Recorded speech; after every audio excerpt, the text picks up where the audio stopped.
You know what? I believe that it is. I don't believe it's my blessing. You know, I had a lot of people that came on and yeah, they were gung-ho, yeah, let's go do this. And then, you know, a couple months would go by and, you know, they'd hear another report on the news and think, I can't do this, it's too dangerous. And so they backed out. And constantly, and up until the week before we were gonna go, my camera crew backed out. It was fear, you know, and I say nothing to fear but fear itself. I wasn't gonna let fear stop me. I just decided, by God, these are just little kids, and they need a little help. So let's go over there and find out what it is and show that you can do it, so that we could set an example that other people could just take it upon themselves and do the same thing. So we're trying to figure out how much we can carry, what we can pack, and what we can get over on commercial flights with 9 people, what we can get to Nairobi, which we can then get onto a charter aircraft, and we know we have a chartered plane that's big enough to take whatever we want. We should be able to get 9 times 3 or 27 total bags. That has to include our personal belongings and all of the aid that we're carrying. We have David Marks right here, who's our physician, traveling physician, and head of logistics from this point, because there's way too much stuff in here for me to figure out. We'd like to thank everyone at Stormcase for helping us out with all these cases.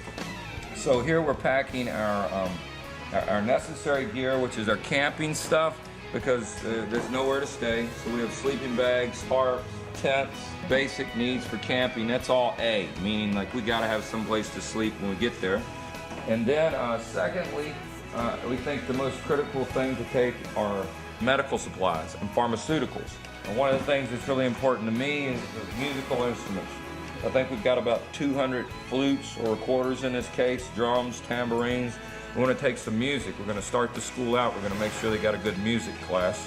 Our main purpose this time is going to be able to take whatever we can take aid-wise for the School of Akon, and then to do recon, so we can see how we can most efficiently ship gear in there and ship materials in there and ship whatever is necessary. Brick making machines, mortar trowels. We're going to take some masons over and build some stuff. Have your attention, please. Do not leave luggage unattended. We went from Nashville to New York, New York to London Heathrow.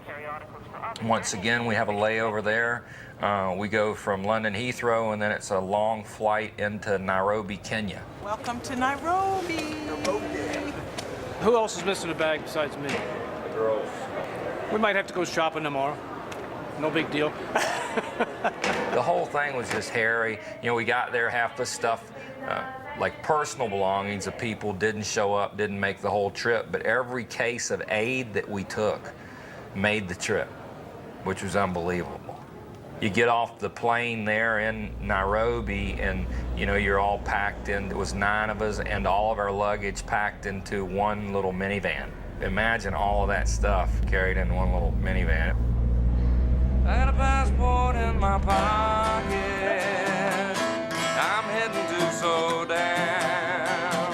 I got a visa and an embassy stamp, so they gotta let me in. Yes, I'm heading to Sudan. Oh, I'm heading to Sudan.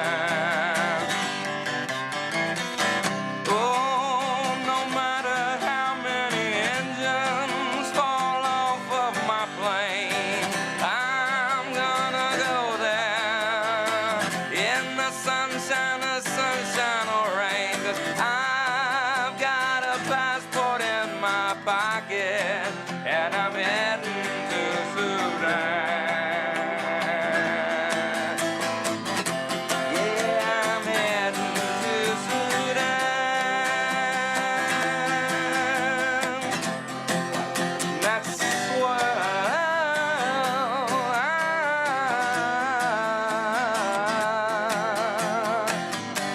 I'm heading to Sudan.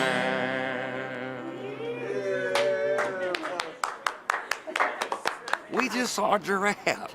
I mean, riding down the street and there's a giraffe running, man. It don't get no better than that. That's cool.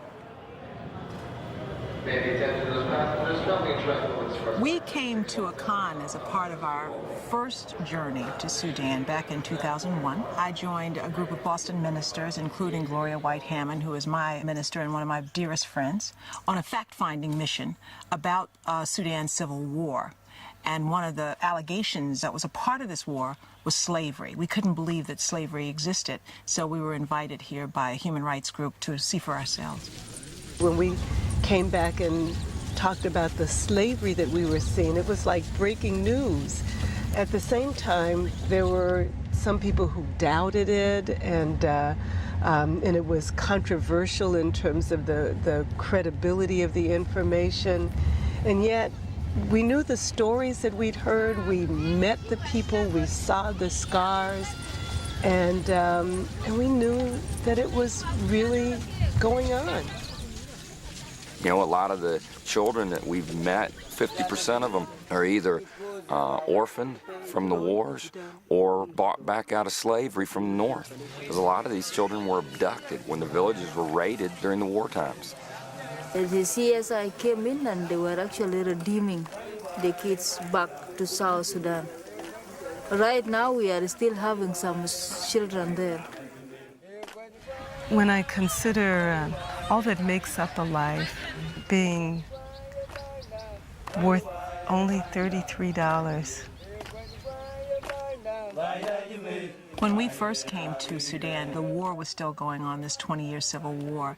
And what we found was a lot of men had been killed in this war, and a lot of women and children were the survivors. We talked to these women, and they told us that they wanted, first of all, some way to live. They wanted to support themselves. The women also said they wanted their children educated. Because of the civil war here, 2 generations of children haven't been educated.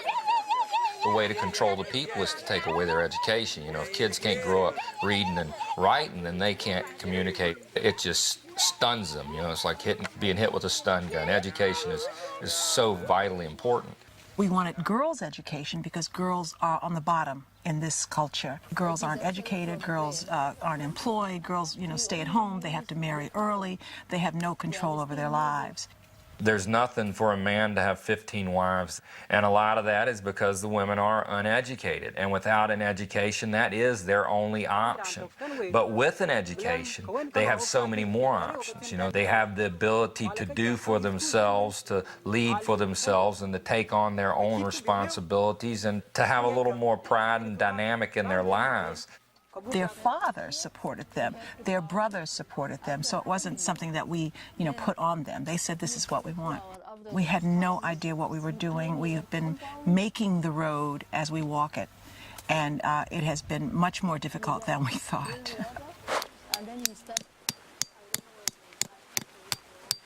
You hear about rock stars and movie stars who take on causes because they are the cause of the day.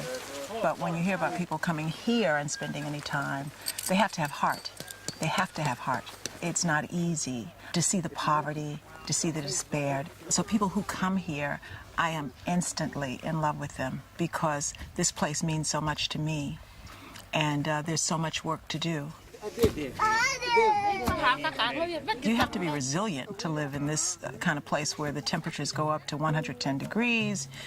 You have extreme heat, you have extreme rains, you have everything, drought. People are strong who survive this kind of life. I think what happens when you come here, you meet people who are so authentic and who have no covering, no, facade that you run into in the West. And I'm not trying to paint some romantic picture, some Tarzan picture of Africans, but these Sudanese people are so hospitable. They're so open. They have nothing, and they give you everything. So I fell in love with the people because of their heart and their dignity and how they have survived and made it despite all odds, with nothing. I have a great deal of admiration for them.